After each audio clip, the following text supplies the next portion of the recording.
Los asesinatos aumentaron casi 60% en el primer semestre de 2020. Las escenas de terror se acumulan y dan cuenta de un conflicto de muchos frentes que enciende la alerta en ese estado.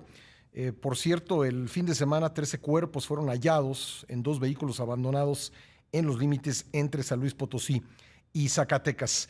Carlos Matienzo, quien es especialista en seguridad, escribió esta semana en Excelsior un artículo sobre las razones del aumento de la violencia en Zacatecas. Lo tengo en la línea telefónica. Carlos, ¿cómo estás? Hola Pascal, muy buen día, ¿cómo estás? Un saludo a tu auditorio. Bueno, ¿por qué se está violentando Zacatecas? Tú en tu artículo dices que mientras pues todo el mundo se sigue fijando en Guanajuato y las cifras ciertamente escandalosas de la inseguridad en ese estado, pues en Zacatecas las cosas están empeorando. Cuéntanos. Así es, Pascal, pues Zacatecas, particularmente la zona, digamos, central de Zacatecas, se ha convertido en uno de los hotspots en materia de violencia, de conflictividad en México. Y es que Zacatecas ocupa una posición geográfica muy especial en el mapa mexicano, porque por ahí atraviesan, digamos, la ruta, las carreteras que te llevan desde el Pacífico hacia la frontera norte de México, particularmente hacia la zona de Juárez, que es justamente otro de los hotspots, y desde la zona de Manzanillo o Lázaro Cárdenas, que son también muy problemáticos. ¿Qué sucede ahí? A través de estos puertos del Pacífico ingresan drogas sintéticas, como es el fentanilo, desde Asia, desde China, y atraviesan el territorio mexicano para llegar hasta los Estados Unidos y pasan por diversos estados, entre ellos Zacatecas, y justo por la zona donde pasan, la zona de Fresnillo, de General Enrique Estrada, Guadalupe, Pánuco, pues se ha desatado la violencia. Es un estado con presencia de los dos principales cárteles de las drogas en México, que son el cártel Jalisco Nueva Generación y el cártel de Sinaloa, particularmente la fracción comandada por el Mayo Zambada, y también ciertas organizaciones regionales como el cártel del Noreste y el cártel del Golfo. Y en meses recientes, en este año, lo que hemos visto es una expansión o un intento de expansión del cártel Jalisco Nueva Generación, que ha generado reacciones por parte de las otras organizaciones, como ataques a policías que presuntamente colaboran con el cártel de Jalisco, desapariciones, ejecuciones, y francamente sí es una zona muy, muy caliente, y desgraciadamente pues sí está contaminando a estados aledaños. En este caso lo que sucedió ayer, este fin de semana en Villa de Ramos, San Luis Potosí, que es justo un municipio que colinda con esta zona caliente de Zacatecas, y es casualmente el municipio más violento de todo San Luis Potosí, que es Villa de Ramos.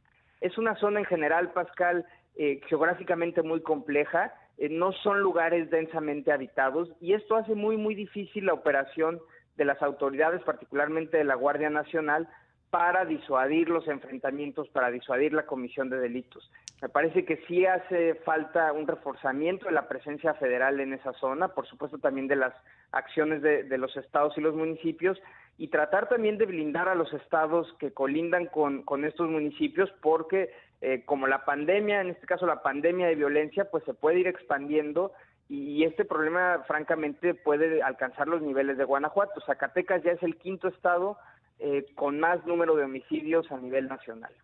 Entonces, básicamente, las dos principales organizaciones criminales, los dos cárteles, el cártel Jalisco Nueva Generación y el cártel del Pacífico, están disputándose el control del paso, el control de las carreteras, podríamos decirlo así.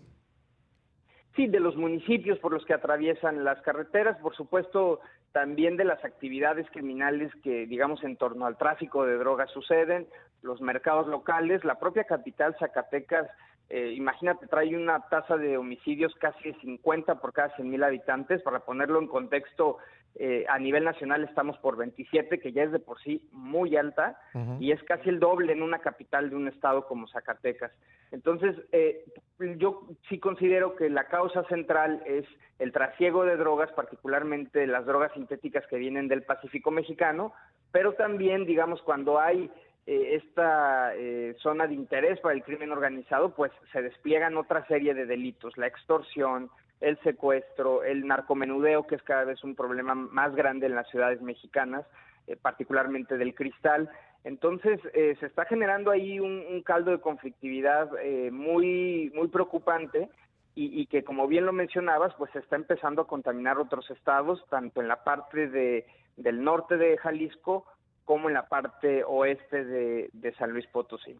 Bueno, y por lo que ha sucedido con policías municipales, quiero recordar, fue Aldama, ¿no? Donde pues mataron a agentes. Hay, supongo, casos en los que la policía municipal se está alineando seguramente por la fuerza con uno u otro grupo. Así es, particularmente fueron los casos de Aldama, donde ingresaron a la comandancia de la policía municipal y asesinaron a su director. Uh-huh. Y en el caso de Jerez, secuestraron a 3 policías que luego aparecieron deambulando en las calles de la capital de Zacatecas. Y por lo que los mensajes que han colocado el crimen organizado en las redes sociales, ahora que lo utilizan mucho, pareciera ser que el cártel de Sinaloa la fracción comandada por el Mayo Zambada, identificó, según ellos, que estas policías municipales están colaborando con el cártel Jalisco Nueva Generación, uh-huh, y por lo tanto decidieron atacarlas. Desafortunadamente es la historia en la que llevamos ya varios lustros en México, pues sí, pero son policías municipales muy débiles, muy pequeñas, que en medio de estos enfrentamientos entre carteles, pues quedan o atrapadas o coludidas, y sí me parece que en este caso, en estos hotspots tan graves de México, la acción de la federación es la clave, y sí creo que tiene que reforzarse mucho la presencia federal, mucho más, de manera mucho más estratégica y además integral. ¿Tú ves, digamos, reposicionamiento de fuerzas federales, de la Guardia Nacional, del Ejército, para responder a lo que está sucediendo ahí? Mira, desde inicios de este sexenio, cuando se desplegó la Guardia Nacional, cuando ya se definieron los números de despliegue de la Guardia Nacional, San Luis Potosí se le desplegó un importante número de guardias nacionales. Inicialmente era el tercer estado con mayor despliegue a nivel nacional.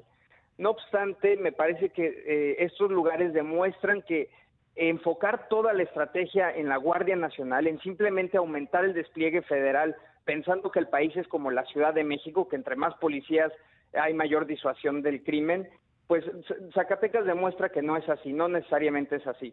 Son territorios muy grandes, muy rurales, pocamente poblados. Uh-huh. Zacatecas, imagínate, tiene 1.6 millones de habitantes, si no me equivoco, pues realmente es como alguna delegación alguna alcaldía de la Ciudad de México. Entonces y un territorio enorme, ¿no? Y es un territorio muy, muy grande, montañoso. Es muy complejo que una corporación, solo desplegando más elementos, pues cubras todo el territorio para disuadir los enfrentamientos.